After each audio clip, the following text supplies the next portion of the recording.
গুরুত্বপূর্ণ বয়ান ও তাকরীর পেশ করার জন্য ইন্তেজামিয়া কমিটির পক্ষ থেকে সবিনয়ভাবে অনুরোধ করছি।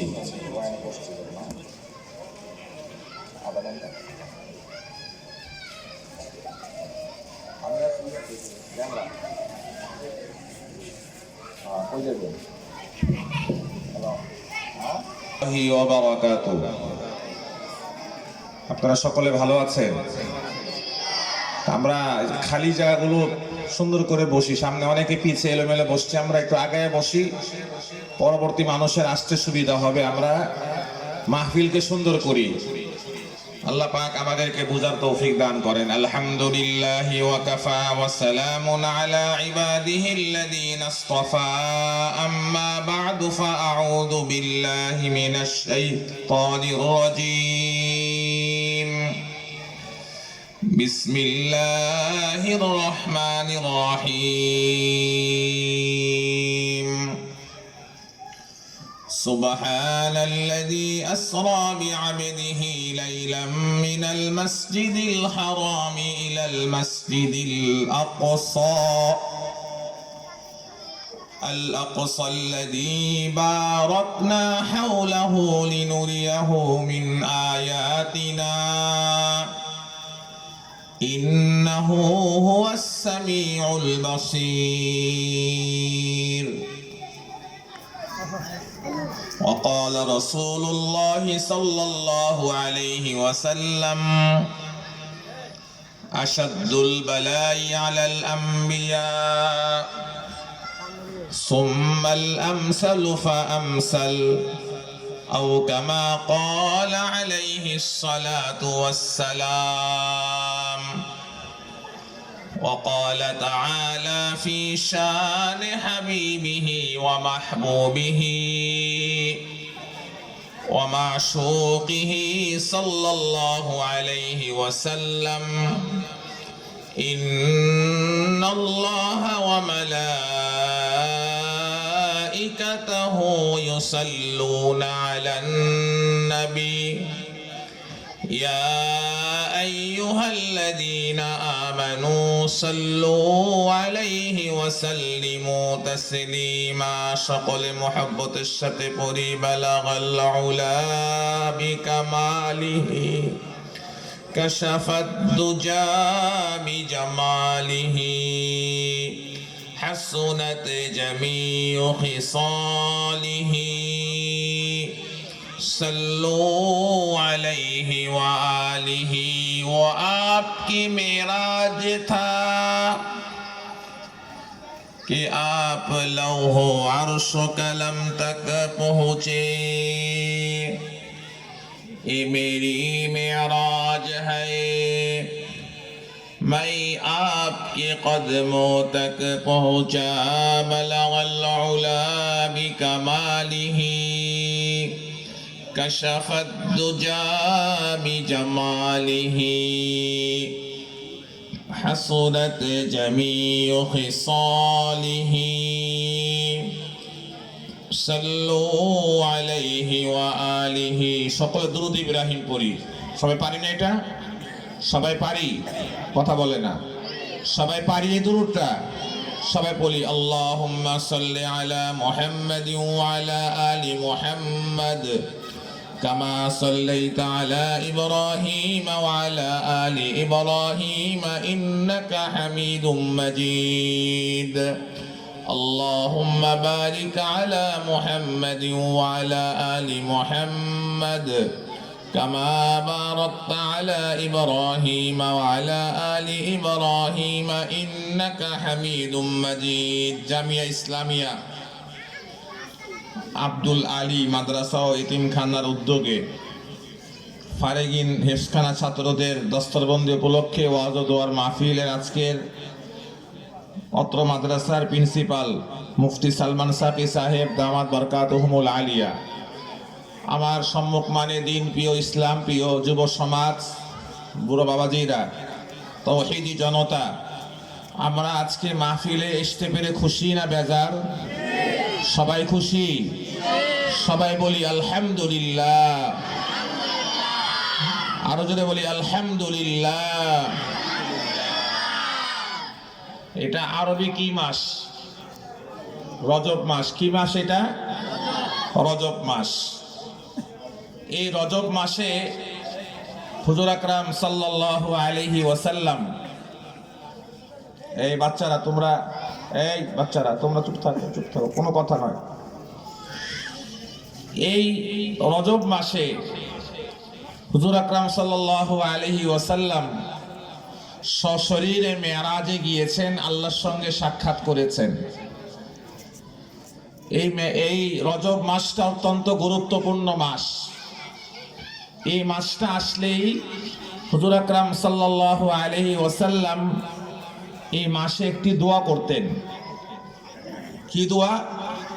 আল্লাহুম্মা বারিক লানা ফি রজব ওয়া শাবান ওয়া বাল্লিগনা রমাদান। আয় আল্লাহ, আপনি আমাকে রজব শাবান মাসের বরকত দান করেন, আমার হায়াতকে আপনি রমজান পর্যন্ত দীর্ঘায়িত করে দেন। সবাই বলেন আমিন। যে আল্লাহ আমাকে রজব শাবানের বরকত দেন, আমার হায়াতকে রমজান পর্যন্ত আপনি দীর্ঘায়িত করেন। সবাই বলেন আমিন। 2 মাস আগের থেকেই হুজুর আকরাম সাল্লাল্লাহু আলাইহি ওয়াসাল্লাম রমজান মাসের প্রস্তুতি গ্রহণ করতেন। আর এই মাসেই আল্লাহ রাসূল মেরাজে গিয়েছেন। এই মাসেই মেরাজ হয়েছে সশরীরে। মেরাজটা কেন হয়েছে? নবুয়তের 10ম হিজরি হুজুর আকরাম সাল্লাল্লাহু আলাইহি সাল্লামের চাচা খাজা আবু তালেব ইন্তেকাল করলেন, যিনি আল্লাহ রসুলকে দাওয়াতের কাজে, ইসলাম প্রচারের কাজে ঘরের বাহিরে সহযোগিতা করতেন। এর 4-5 দিন পরেই আল্লাহ রসুলের স্ত্রী মা খাদিজা রাদিয়াল্লাহু তাআলা আনহা উনিও ইন্তেকাল করলেন, যিনি আল্লাহ রসুলকে বাসার মধ্যে সান্ত্বনা দিতেন। সারাদিন দিন প্রচারের কাজ করে যখন বাসায় ফিরতেন, কাফের মুশরিকদের এই কষ্ট, এই দুঃখ আল্লাহ রসুলকে মা খাদিজা সান্ত্বনা দিতেন। যখন উভয়জন মারা গেল, হুজুর আকরাম সাল্লাল্লাহু আলাইহি সাল্লাম মক্কা থেকে তায়েফ গেলেন। মক্কা থেকে তায়েফ 80 কিলোমিটার। হুজুর আকরাম সাল্লাল্লাহু আলাইহি সাল্লাম যায়েদ ইবনে হারেসকে সঙ্গে নিয়ে মক্কা থেকে তায়েফের উদ্দেশ্যে রওনা করলেন। তায়েফে যাওয়ার পরে হুজুর আকরাম সাল্লাল্লাহু আলাইহি সাল্লাম তায়েফের 3 জন শীর্ষস্থানীয় নেতা আব্দে জলিল, মাসুদ, হাবিব, এই 3 জন ব্যক্তির কাছে ইসলামের দাওয়াত নিয়ে গেলেন। একজন বললেন যে আল্লাহ পাক মক্কার সম্মানকে নষ্ট করার জন্য তোমাকে নবী বানাইছে, নাউজুবিল্লাহ বলেন। 2 নম্বর ব্যক্তি বললেন, আল্লাহ পাক কি আর মানুষ পায় নাই, তোমার মতো এতিমকে নবী বানাইছে, নাউজুবিল্লাহ বলেন। 3 নম্বর ব্যক্তি বলল, তোমার সঙ্গে আমার কোনো কথা নাই, তুমি যদি সত্য নবী হও তাহলে তোমার কথা না মানলে বড় বিপদ আছে, আর আমার মনে হয় তুমি সত্য নবী না, নাউজুবিল্লাহ। হুজুর আকরাম সাল্লাল্লাহু আলাইহি সাল্লামকে বললেন, তোমাকে তায়েফে কোনো দাওয়াতের কাজ করতে দেওয়া হবে না, তুমি আমাদের তায়েফ থেকে বের হয়ে যাও। এই পর্যন্ত মোটামুটি মানা যায়। এরপরে তারা করলেন কি, কিছু দুষ্ট ছেলে, কিছু দুষ্ট মানুষকে হুজুর আকরাম সাল্লাল্লাহু আলাইহি সাল্লামের প্রতি লেলিয়ে দিলেন, আর বলছে যে এই লোকটা যে যাচ্ছে, এই লোকটা হাজা মাজনুন, এই লোকটা পাগল, নাউজুবিল্লাহ বলেন। আল্লাহর নবী পাগল না, যে আল্লাহর নবীকে পাগল বলে সে বড় পাগল। কথা বলেন, যে বলে সে হচ্ছে বড় পাগল। কথা ঠিক না ঠিক ভাই? হুজুর আকরাম সাল্লাল্লাহু আলাইহি সাল্লাম পাগল বলে লেলিয়ে দিলেন। ওই মক্কার তায়েফের কাফেররা, দুষ্ট বাচ্চারা চতুর্দিক থেকে হুজুর আকরাম সাল্লাল্লাহু আলাইহি সাল্লামকে পাথর নিক্ষেপ করা শুরু করলেন। যায়েদ ইবনে হারেসা বলে, আমার কিছু করার ছিল না, চতুর্দিকের দিক থেকে রাসূলকে যখন পাথর মারা হইতেছিল, রসুলের গায়ের থেকে, হাতের থেকে হাত ফেটে রক্ত বের হচ্ছে, মাথার থেকে মাথা ফেটে রক্ত বের হচ্ছে, হুজুরের গালের থেকে রক্ত বের হচ্ছে, হুজুরের বুকের থেকে রক্ত বের হচ্ছে, হুজুরের পিঠ থেকে রক্ত বের হচ্ছে, চতুর্দিক থেকে রক্তাক্ত হয়ে হুজুর আকরাম সাল্লাল্লাহু আলাইহি সাল্লাম 3 দিনের না খাওয়া নবী রাস্তার মধ্যে বেহুশ হয়ে পড়ে গেলেন। তখন তারা চিন্তা করলো এই লোকটা মনে হয় মারা গেছে, এই লোককে দাফন করতে হবে। তারা পাহাড়ের টিলা থেকে, চূড়া থেকে বিশাল বড় একটি পাথর তারা আলগি দিয়ে ঢাকাইতে ঢাকাইতে পাহাড়ের চূড়ায় আনছে। পাথরটা ছেড়ে দিবে, পাথরটা গড়ায় আস্তে আস্তে আল্লাহ রসুলের উপর দিয়ে চলে যাবে, আল্লাহ রসুল জমিনে দাফন হয়ে যাবে। নাউজুবিল্লাহ। যায়েদ ইবনে হারেস বলে, আমি দেখলাম পাথর আসতেছে, আমার কিছু করার ছিল না, পাথর আসতেছে, পাথর আসতেছে।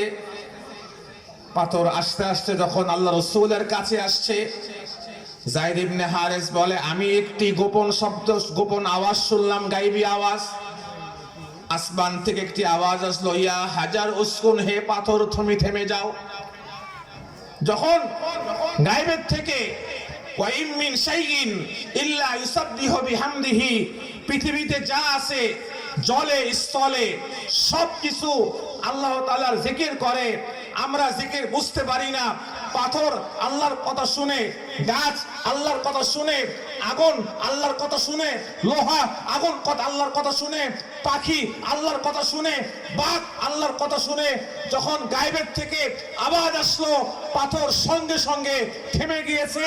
সেই দিন থেকে আল্লাহ পাক রব্বুল আলামিন সারা পৃথিবীর মানুষদেরকে মেসেজ দিয়েছে, পেগাম দিয়েছে, তোমরা ইসলামকে, মুসলমানকে, মাদ্রাসাকে খতম করার ষড়যন্ত্র ওয়াশিংটনে বসে করো, ভারতে বসে করো, আল্লাহর কসম করে বলি, ইসলামের চাবি, ইসলামের সুইচ আল্লাহর হাতে। ইসলাম থেকে ধ্বংস করতে পারবে না, যে ধ্বংস করতে আসবে সেই ধ্বংস হয়ে যাবে। কথা ঠিক না বেঠিক? কথা ঠিক না বেঠিক ভাই? যদি সেই দিন পাথর থেমে গেছে, আজকেও সেই পাথর ওই অবস্থায় থেমে আছে। এখনো তায়েফে গেলে সেই পাথরটা দেখা যায়। আমরাও দেখে আসি হজ উমরাতে গিয়ে, কয়েকদিন আগে উমরা থেকে দেখে আসছি, সেই পাথর এখন ওইভাবেই আছে। হুজুর আকরাম সাল্লাল্লাহু আলাইহি সাল্লাম যখন মাইর খাইলেন, কিছুক্ষণ পরে জ্ঞান আসলো, শরীর থেকে রক্ত বের হইতে হইতে রক্ত পায়ে এসে জমছে। পায়ের সঙ্গে যে জুতাটা পরেছিল, যায়েদ ইবনে হারেস বললেন, আপনার জুতাটা একটু খুলে দেই। হুজুর আকরাম সাল্লাল্লাহু আলাইহি সাল্লাম বললেন, যায়েদ, এই জুতাটা আমার পায়ের সঙ্গে এইভাবে লেগে গেছে, এই জুতা খুললে আমি আমার কলিজার মধ্যে আঘাত লাগবে। চতুর্দিক থেকে রক্তাক্ত হয়ে হুজুর আকরাম সাল্লাল্লাহু আলাইহি সাল্লাম একটি বাগানে গিয়ে বসলেন। বাগানে গিয়ে বসে হুজুর আকরাম সাল্লাল্লাহু আলাইহি ওয়াসাল্লামের কাছে পাহাড়ের ফেরেশতা আসছে, ইয়া রাসূলুল্লাহ, যদি আপনি বলেন তাহলে 2 পাহাড় চাপা দিয়ে তায়েফবাসীকে ধ্বংস করে দেই। আর আরেক দিক থেকে আগুনের ফেরেশতা আসছে, বাতাসের ফেরেশতা আসছে, সমস্ত ফেরেশতারা এসে বলতেছে, আপনি অর্ডার করেন, তাদেরকে পিষে ফেলবো। হুজুর আকরাম সাল্লাল্লাহু আলাইহি সাল্লাম বললেন, আসলে এরা আমাকে চিনতে পারে নাই, আমি তাদের জন্য হেদায়েতের দোয়া করি, আল্লাহ পাক তাদেরকে হেদায়েত দান করে। আমিন বলেন। আল্লাহুম্মা হাদি কওমি ফাইন্নাহুম লা ইয়ালামুন। হুজুর বললেন, আল্লাহ আপনি আমার এই জাতিকে হেদায়েত করেন, তারা আমাকে চিনতে পারে নাই। আজকে যারা ওলামায়ে কেরামদেরকে গালি দেয়, আজকে যারা মাদ্রাসার মধ্যে জঙ্গি এত বছর বলেছে, যারা ওলামায়ে কেরামকে জেলে দিয়েছে, যারা ওলামায়ে কেরামকে কষ্ট দিয়েছে, যারা ওলামায়ে কেরামের হাতে হাতকড়া পরিয়েছে, যারা ওলামায়ে কেরামের পায়ে ডান্ডাবিড়ি লাগিয়েছে, ওলামায়ে কেরাম যদি বদদুয়া দেয়, মাদ্রাসা যদি বদদুয়া দেওয়া হয়, এই সমস্ত জালেমদের তখতে তাগুত জ্বলে পড়ে ছাড় হয়ে যাবে। কথা ঠিক না বেঠিক? কিন্তু আমরা বদদুয়া দেই না, আমরা বদদুয়া দেওয়া শিখি নাই। হুজুর আকরাম সাল্লাল্লাহু আলাইহি সাল্লাম বদদুয়া দেন নাই, হেদায়েতের দোয়া করছেন। আর কি দোয়া করছেন? ওই বাগানের মধ্যে বসে, ওই আঙ্গুর বাগানে বসে হুজুর একটা দোয়া করছে, দোয়া তায়েফ তাকে বলা হয়। আল্লাহুম্মা আশকু ইলাইকা যুফা কুওয়াতি ওয়া কিল্লাতা হিলাতি ওয়া হাওয়ানি আলান নাস ইয়া রাব্বুল মুস্তাদাফিন ইয়া আরহামার রাহিমিন আনতা আরহামুর রাহিমিন ইলা রাব্বি মান তাকিলুনি আল্লাহ, আমি আমার দুর্বলতার কথা আপনার কাছে বলতেছি। আল্লাহ, আপনি আমাকে কার হাতে ছেড়ে দিলেন? হুজুর যখন দোয়া করছে, হুজুরের দোয়ার পরে আরশ আসমানের মধ্যে জালজালা কম্পন সৃষ্টি হয়ে গেছে। হুজুর আকরাম সাল্লাল্লাহু আলাইহি সাল্লাম জন্য ওই কট্টর কাফের, ওই উতবা সাইবা যাদের বাগানে বৈশা ছিলেন, তারা তাদের মালিকে দিয়ে আল্লাহ রাসূলের জন্য আঙ্গুরের জুস, আনারের জুস পাঠায় দিলেন। হুজুর আকরাম সাল্লাল্লাহু আলাইহি সাল্লাম নিয়ে আসলো। ওই মালির নাম ছিল আদ্দাস। হুজুর যখন এই পানি, এই শরবত পান করলেন, বললেন বিসমিল্লাহির রহমানির রহিম। কি বললেন? বিসমিল্লাহ। কথা বলেন, বিসমিল্লাহির রহমান। এর তর্জমা কি? আরম্ভ করিলাম আল্লাহ তাআলার নামে, যিনি অত্যন্ত মেহেরবান, অতিশয় দয়ালু। ঠিক না? এর আগের সংবিধানে, এর আগের সরকার আমরা দেখেছি, ওনারা বিসমিল্লাহর তর্জমা করছে আরম্ভ করিতেছে সৃষ্টিকর্তার নামে। না, সৃষ্টিকর্তা খালেক, এটা আল্লাহ তাআলার একটা গুণবাচক নাম, কিন্তু আল্লাহ শব্দের কোনো তর্জমা নাই। আরম্ভ করিলাম আল্লাহর নামে। কার নামে? জোরে বলেন। আল্লাহ আল্লাহই, আল্লাহর কোনো তর্জমা নাই। কারণ আল্লাহ এমন একটা শব্দ, আল্লাহ এমন একটা শব্দ, আপনি যে কোনো শব্দ বাদ দিবেন সেই জায়গার মধ্যে আল্লাহ আসবে। কথা ঠিক না ঠিক ভাই? আপনার আল্লাহ লিখতে আলিফ লাম লাম হা, আল্লাহ। আলিফ বাদ দেন, কি হবে? লিল্লাহ। কথা ঠিক না ঠিক? আলিফ বাদ দিলে কি হবে? লিল্লাহ। আচ্ছা, আপনি যদি আলিফের পরে লাম বাদ দেন তাহলে হবে ইলাহ। ইলাহ মানে কি? আল্লাহ। দুইটা লাম, আলিফ বাদ দেন, লাম লাম, দুইটা লাম বাদ দিয়ে দেন, থাকে কি? হু। হুয়াল্লাহুল্লাযী লা ইলাহা ইল্লাহু। কথা ঠিক না ঠিক? আল্লাহ এমন একটা শব্দ, আল্লাহ এমন একটা কম্পন, আল্লাহ নামের মধ্যে একটা কম্পন সৃষ্টি হয়। কথা ঠিক না ঠিক? হুজুর আকরাম সাল্লাল্লাহু আলাইহি সাল্লাম এক যুদ্ধ থেকে আসতেছিলেন, আয়েশা একটা গাছের নিচে আরাম করার জন্য ঘুমিয়ে পড়লেন। তলোয়ারটা গাছের সঙ্গে লটকায় রাখলেন। রাখার পরে এক কাফের দেখলো আল্লাহ রাসূল ঘুমাইতেছে। কি করতেছেন? ঘুমাচ্ছে। ওই তলোয়ারটা নিয়ে হাতে নিয়ে বলতেছে আল্লাহ রাসূলকে, মাইয়ামনাউকা মিন্নি, আজকে তোমাকে আমার থেকে কে বাঁচাবে? তলোয়ার কার হাতে? কাফেরের হাতে। তলোয়ার কার হাতে? কাফেরের হাতে। কাকে বলতেছে? আল্লাহ রাসূলকে। কি বলতেছে? যে আজকে আমার থেকে তোমাকে কে বাঁচাবে? হুজুরকে বলতেছে। হুজুর আকরাম সাল্লাল্লাহু আলাইহি সাল্লাম, আপনারা সবাই আমার সঙ্গে বলবেন, বলবেন তো? সবাই বলবেন। হুজুর বলছে আল্লাহ। কি বলছে? জোরে জোরে কি বলছে? আরো জোরে, ইয়া আল্লাহ, ইয়া আল্লাহ। আল্লাহ বলছে, আল্লাহ। আল্লাহ বলার সঙ্গে সঙ্গে কাফেরের হাত থেকে তলোয়ার পড়ে গেছে। এই আল্লাহ শব্দ শুনে কাফেরের শরীরের মধ্যে কম্পন সৃষ্টি হয়ে গেছে। রাসূল হাতে তলোয়ার নিয়ে নিয়েছে। ঠিক এইভাবে ওমর যখন সূরা তাহা পড়তে পড়তে আসছে, ওয়া আনা আখতারতুকা ফাসতামি' লিমা ইউহা ইন্নানি আনাল্লাহ। কি বলছে? ইন্নানি আনাল্লাহ, আমি আল্লাহ। কথা ঠিক না ঠিক? আমি আল্লাহ, লা ইলাহা ইল্লা, আমি আল্লাহ ছাড়া কোনো মাবুদ নাই। তো আল্লাহ, ইহুদি খ্রিস্টানরা চক্রান্ত করে আমাদের সংবিধান থেকে আল্লাহ বিসমিল্লাহকে বাদ দেওয়ার ষড়যন্ত্র করেছে। আল্লাহ পাক রব্বুল আলামিন যারা বাদ দিতে চাইছে, আল্লাহ পাক তাদেরকে বাদ দিয়েছে। কথা ঠিক না বেরিয়ে জোরে বলেন। আগে একটা কথা ছিল, ব্লগাররা আল্লাহ রাসূলকে গালি দিল, মনে আছে? 13 সালে গালি দিয়েছেন আল্লাহ রাসূলকে ব্লগাররা। পুলিশ আসছে আলুবাজার ছোট মসজিদে, আমারে বলতেছে, হুজুর উস্কানিমূলক কোনো বক্তব্য দিবেন না জুমার নামাজের সময়। তাই আমি বললাম কেন ভাই? তখন তারা বলছে উপরের নির্দেশ। কি কইছে? কথা বলে না। কি বলছে? মাহফিলের অনুমতি নাই, উপরের নির্দেশ। কিছু হইলেই উপরের নির্দেশ। বলছে কি বলে নাই? বলছে। গত 16 বছর শুনছি আমরা এগুলা, উপরের নির্দেশ। তা আমি তাকে বললাম, আপনার উপরের নির্দেশ ঠিক আছে, আপনাকে ওসি সাহেব বলছে, ওসিকে ডিসি সাহেব বলছে, ডিসিকে স্বরাষ্ট্রমন্ত্রী বলছে, স্বরাষ্ট্রমন্ত্রীকে প্রধানমন্ত্রী বলছে, প্রধানমন্ত্রী ওই সময় যাদের দালালি করছে তারা তাদেরকে বলছে। কথা ঠিক না ঠিক ভাই? কিন্তু আমাদের যখন নবীর ইজ্জতে আঘাত আসে, যখন নবীকে গালি দেওয়া হয়, নবীর ইজ্জত দিয়ে ছেলে মেয়ে খেলা হয়, তখন আমাদের উপর আসমান থেকে নির্দেশ আসে। কথা ঠিক না ঠিক ভাই? এই উপর আল্লাহ আর উপর আল্লাহ আছে না নাই? জোরে বলেন। আছে। এই জন্য বিষয়গুলো বুঝতে হবে। সব জায়গায় উপর আল্লাহর বাহাদুরি চলে না। এর চেয়ে উপর একজন আল্লাহ আছে না নাই? জোরে বলেন। আল্লাহ আছে। তো বলতেছিলাম আল্লাহ শব্দের মধ্যে কম্পন আছে। হুজুর আকরাম সাল্লাল্লাহু আলাইহি ওয়াসাল্লাম যখন বিসমিল্লাহির রহমানির রহিম বলে খাইলেন, তখন ওই আত্মাস বলতেছে, এত সুন্দর বিসমিল্লাহ আমি কখনো শুনি নাই, এত ভালো আমি শুনি নাই। হুজুর বলছেন, তোমার নাম, তোমার বাড়ি কোথায়? সে বলছে, আমার বাড়ি হচ্ছে নিনুয়া। বাড়ি কোথায়? নিনুয়া।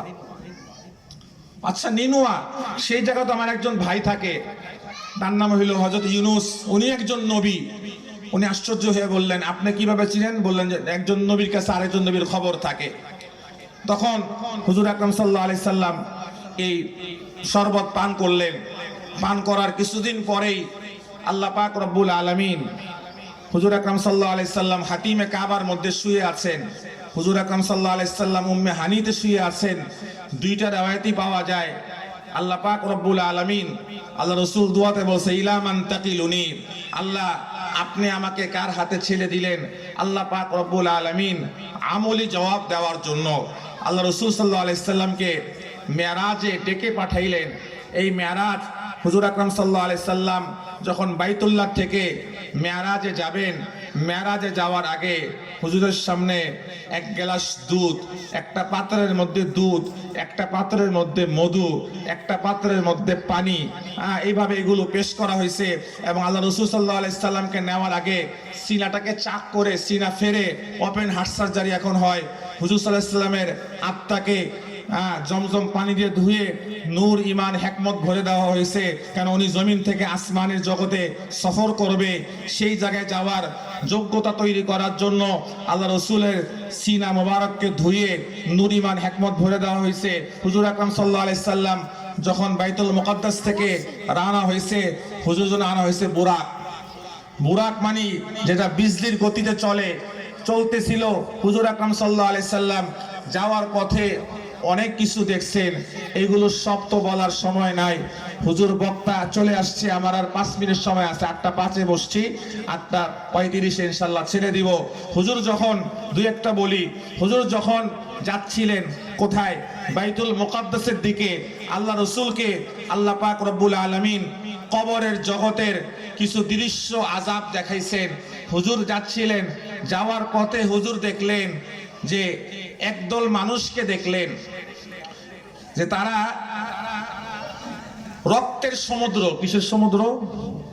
রক্তের সমুদ্র। যারা রক্তের সমুদ্রের মধ্যে হাবুডাবু খাচ্ছে, সাঁতরাইতে সাঁতরাইতে সামনের দিকে আসে। ফেরেশতারা পাথর নিয়ে দাঁড়ায় আছে কিনারায়, পাথর নিক্ষেপ করে, পাথর মাথার মধ্যে লাগে, তারা আবার মাঝখানে চলে যায়। এই চলতেছে। তো হুজুর বললেন, ও জিবরাইল, এরা কারা? বলা হলো, ইয়া রাসূলুল্লাহ, এরা হচ্ছে আপনার উম্মতের ওই সমস্ত মানুষ যারা সুদী কারবারের সঙ্গে, সুদী লেনদেনের সঙ্গে যারা জড়িত। নাউজুবিল্লাহ বলেন। তাদের শাস্তি দেওয়া হচ্ছে। আরো সামনের দিকে অগ্রসর হইলেন, দেখলেন কিছু মানুষের পাথর দিয়ে মাথায় আঘাত করা হচ্ছে, মাথা চূর্ণ বিচূর্ণ হয়ে যায়, ফেটে যায়, পাথর দূরে গিয়ে ছিটকায়া পড়ে, আবার পাথর নিয়ে আসতে আসতে মাথা ভালো হয়ে যায়। হুজুর জিজ্ঞেস করলেন, এরা কারা? বলা হইলে আরে আপনার উম্মতের ওই সমস্ত মানুষ যাদেরকে আল্লাহ পাক বিবেক দিয়েছে, বুদ্ধি দিয়েছে, সব দিয়েছে, তারা শক্তি সব থাকার পরেও, আজান শোনার পরেও তারা মসজিদে জামাতের সহিত নামাজ পড়ে না। আছে না নাই? কথা বলেন ভাই। আচ্ছা, আমাদের বাংলাদেশে নামাজি কয় পার্সেন্ট? এই যে এশার নামাজ দিয়ে পড়লাম এই মসজিদে, দুই কাতার লোক হয়েছে। কয় কাতার? কয় কাতার? 2-2.5 কাতার লোক হয়েছে। এই এলাকা কি কয়টা মানুষ না আরো আছে? কথা বলেন। কারণ হচ্ছে দেখেন, একজন ইহুদি আলেম একজন মুসলমান আলেমকে জিজ্ঞেস করছে, এই তোমাদের ফজরে কি পরিমাণ মুসল্লি হয়? কয় ফজরে তো খুব কম মুসল্লি হয়, 1 কাতার 1.5 কাতার। আমরা মাহফিলে যাই, আসার পথে কোনো মসজিদে নামাজ পড়লে মসজিদে মুয়াজ্জিন আর ইমাম সাহেব আসার কেউ নাই। এমন এলাকা আছে না নাই? জোরে বলেন। আছে। আর জুমাতে অনেক লোক হয়, ছাদ ভরে, রাস্তা ভরে, সব ভইরা যায়। এক ইহুদি আলেম মুসলমান আলেমকে প্রশ্ন করতেছে, তখন ওই ইহুদি আলেম বলতেছে, তাহলে আমরা এখনো নিরাপদ আছি, আমাদের কোনো সমস্যা হবে না। তখন সে মুসলমান আলেম বলছে যে, ব্যাপার কি? আপনি সকালের ফজরের নামাজের খবর নিলেন, ব্যাপারটা কি? উনি বললেন, যেই দিন মুসলমানদের জুমার মুসল্লি ফজরের মুসল্লি বরাবর হবে, জুমাতে যেই পরিমাণ মুসল্লি হবে ফজরও সেই পরিমাণ মুসল্লি হবে, বুঝতে হবে সেই দিন আল্লাহ পাক মুসলমানদেরকে বিজয় দান করবে। কথা ঠিক না ঠিক ভাই? কারণ রাসূলের জামানায় যে সাহাবায়ে কেরামরা ফজরের নামাজ পড়তেন, তারাই জুমার নামাজ পড়তেন। আমাদের বাংলাদেশে তালাশ করলে তো জুমার নামাজ পড়ে না এমন মুসল্লিও পাওয়া যাবে। কথা ঠিক না ঠিক? কথা বলেন। আমাদের কয়েক প্রকার মুসল্লি আছে। একটা হইল 5 ওয়াক্ত নামাজ পাবন্দি সহিত পড়ে, 1 নম্বর মুসল্লি এরা। আরেকটা হইল সাপ্তাহিক মুসল্লি, আছে না নাই? জুমার দিন কোন রকম 2 রাকাত পড়েই দৌড় মারে, আছে না নাই? আরেকটা হইল বাৎসরিক মুসল্লি, ঈদের দিন নামাজে ঈদের নামাজ পড়ে, আছে না নাই? আরেকটা হইল খাট মুসল্লি, জানাজার খাটের সঙ্গে নামাজে আসে। আমি এমন মানুষও দেখছি যে জানাজার নামাজ পড়তে আসে, বাহিরে দাঁড়ায় আছে, ফরজ নামাজ পড়ে নাই কিন্তু ফরজে কিফায়া জানাজা পড়ছে, আছে না নাই? জোরে বলেন। আছে। এই জন্য সর্বশেষ কথা, আল্লাহ পাক কোরআনে বলছে, আল্লাযীনা ইম্মাক্কান্নাহুম ফিল আরদ আকামুস সালাহ ওয়া আতাউজ যাকাত ওয়া আমারু বিল মারুফ ওয়া নাহাউ আনিল মুনকার। আমি যে সরকারকে ক্ষমতা দিব, তার 1 নম্বর কাজ আকামুস সালাহ। সেই সরকার নিজেও নামাজ পড়বে, মন্ত্রী নিজেও নামাজ পড়বে, এমপি নিজেও নামাজ পড়বে, মেম্বার নিজেও নামাজ পড়বে, দল নিজেও নামাজ পড়বে। এলাকার মধ্যে, দেশের মধ্যে নামাজকে বাধ্যতামূলক করবে। নামাজের সময় মার্কেট বন্ধ থাকবে, নামাজের সময় কলেজ বন্ধ থাকবে, নামাজের সময় সচিবালয় বন্ধ থাকবে, নামাজের সময় সংসদের অধিবেশন বন্ধ থাকবে। আমরা অনেক তন্ত্র মন্ত্র দেখেছি, অনেক কিছু আমরা দেখেছি। পরিষ্কার বলতে চাই, আগামী ক্ষমতায় ইসলাম থাকবে, মুসলমান থাকবে, কোরআন থাকবে। কথা ঠিক না ঠিক ভাই? আমরা কোরআন চাই, কোরআনী শাসন চাই।